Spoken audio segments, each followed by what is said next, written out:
in my primary school class. I did not go to some kind of liberal elitist school. That was not our school uniform. This was a special day.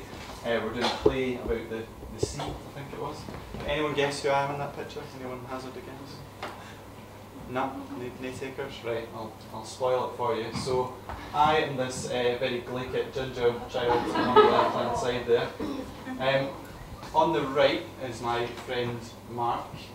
Mark Wilson. So fast forward about 7 years from here to about 1995, Mark was the first kid that I knew to have the internet. He's probably the first child in our high school to have the internet.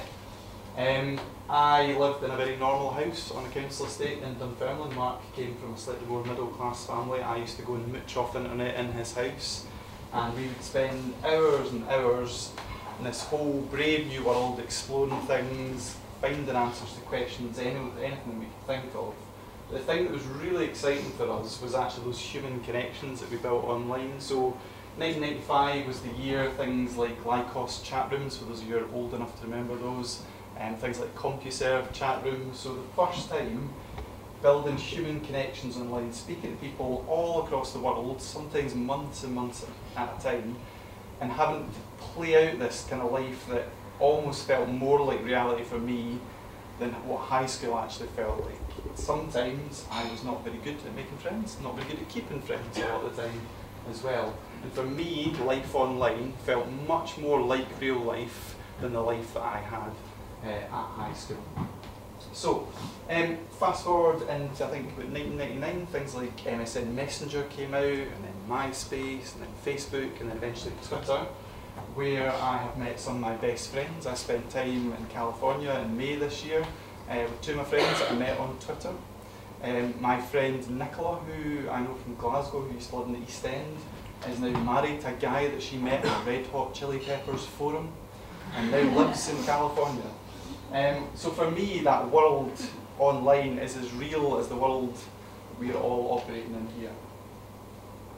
I'm also lucky enough now that I spend my working life working with charities, helping them navigate that world online, and making sense of those human connections and where they need to fit within that space, and how they can work with some young people who are doing amazing work, mobilising, bringing about social change right here in Scotland, using the internet as a tool for good.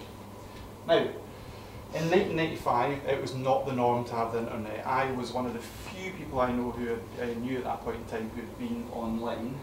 Nowadays, having the internet is the norm. Now, imagine what that must feel like if you're a young person, all your peers have access to the internet, and you do not get online, or you get online sporadically in a library now and again, or in a Tesco cafe using their Wi-Fi. Imagine what it must feel like to miss out on those human connections that most young people take for granted. So, I'm losing my train of thought here. Yeah, so losing out on those human connections.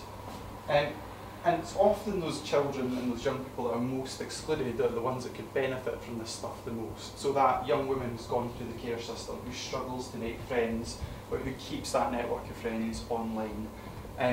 That young man who thinks he's gay and finally speaks to someone about coming out online and can share with them in a way that he cannot do with his family or his friends within school. That disabled child who has been told by his parents that he's far too vulnerable to go online, but who connects with people with a similar connection all over the world.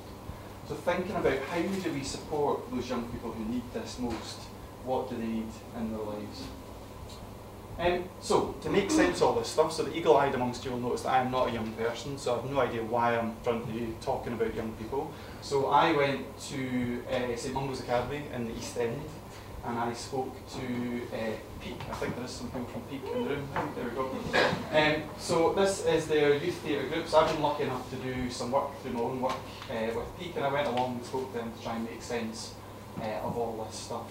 So the big thing that they told me, and the thing that I found most interesting, and I think the thing for the adults in this room that we need to get our head around, is this notion that the term real life, so telling kids that online relationships and connections and friendships aren't real life, is hugely patronising and potentially hugely damaging. One of the young women in the group was really candid, really open about her own experiences, and talked about the fact that she'd been really badly bullied in real life. And talked about the fact that her friendships and those connections that she made online were her reality. That was her lifeline, that was her safe space online.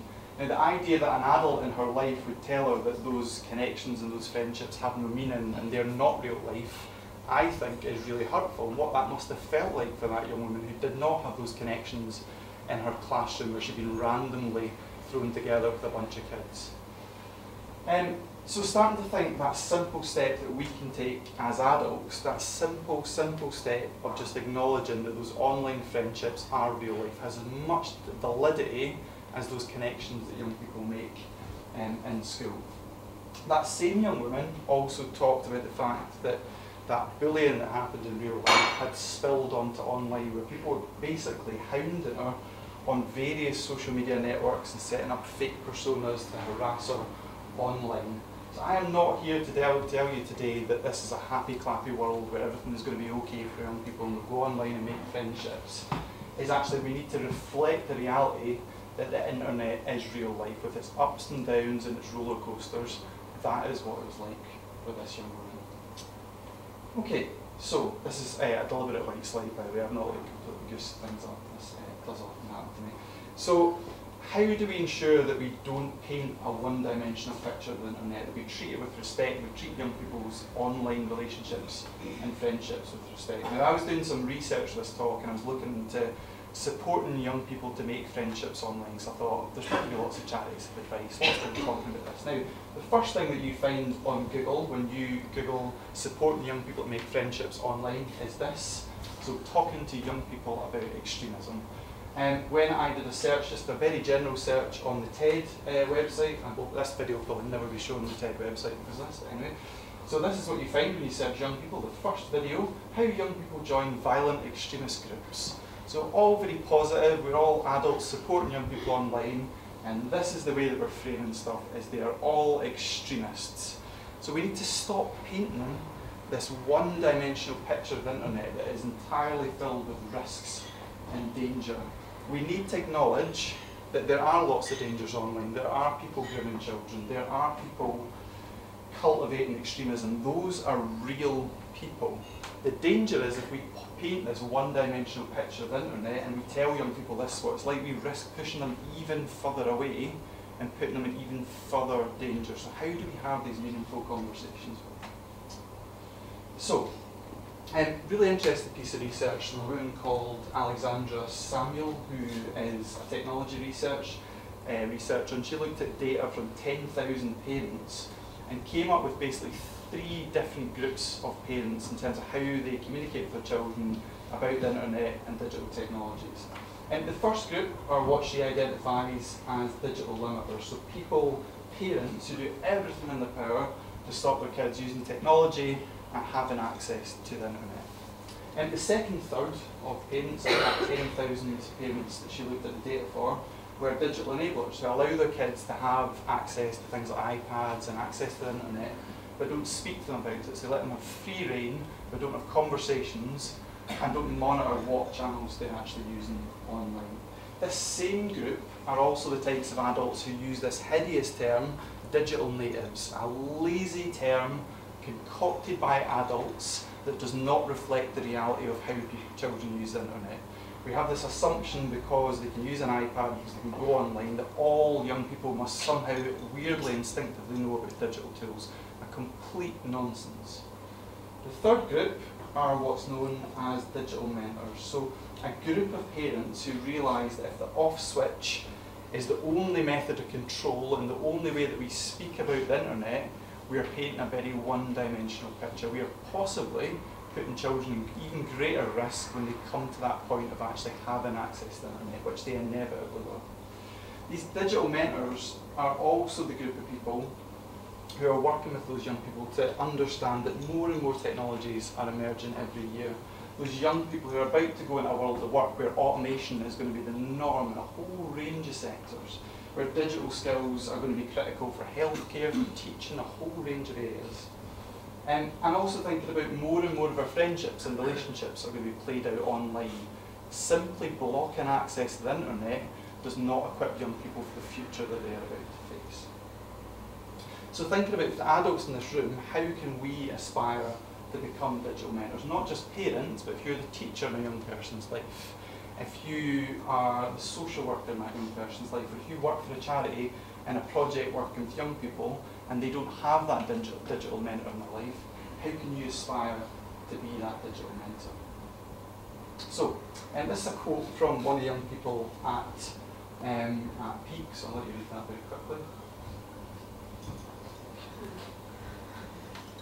Now, what's really interesting about Alexandra Samuel's research is she dug a little bit deeper in terms of those digital limiters, digital enablers, and digital mentors. Now, what she found was children of digital limiters, so those people who do not let their kids get access to technology and get online, were 2 times more likely than children of digital mentors to go and access porn, to go and post offensive comments online. They were 3 times more likely to go on to impersonate one of their peers or to impersonate an adult online. So in the short term, those digital limiters think they're doing the right thing because they're blocking their kids from having access to technology. But what happens is they're ill-equipping those children when they finally get online to understand what the real risks are online and how they can take advantage of those positive things that technology allows us to have. So another quote from one of the kids at Peak. I'll let you read that one. So this isn't that unusual, having spoken to lots of young people, this actually happens quite a lot. One of the things that I thought was quite interesting, one of the young people that I spoke to at St Mungo's Academy said adults are hypocrites, and she's absolutely right. So she talked about the fact that her mum chastises her all the time because she goes on Instagram, posts lots of photographs, and she speaks to people all over the world about stuff that she's interested in. Her mum tells us those friendships aren't real. But her mum has posted pictures of her every single day since the day she was born online. Her mum constantly argues with random people on her Facebook feed, but this same mum is telling this young person that the stuff that she's doing on Instagram has no validity whatsoever and those human connections aren't real.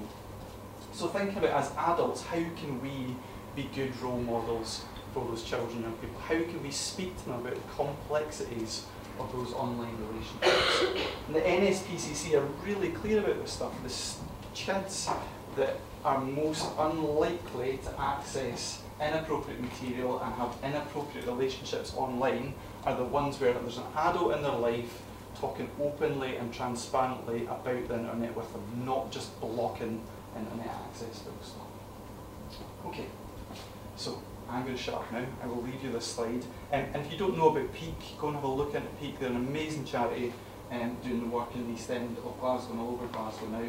I cannot thank this group enough to take my jumbled thoughts into something that has some meaning. So if you are an adult, try and be a digital mentor for those children in your lives. Don't paint a one-dimensional picture of the internet. And think about how you can talk openly to them. Okay. Thank you.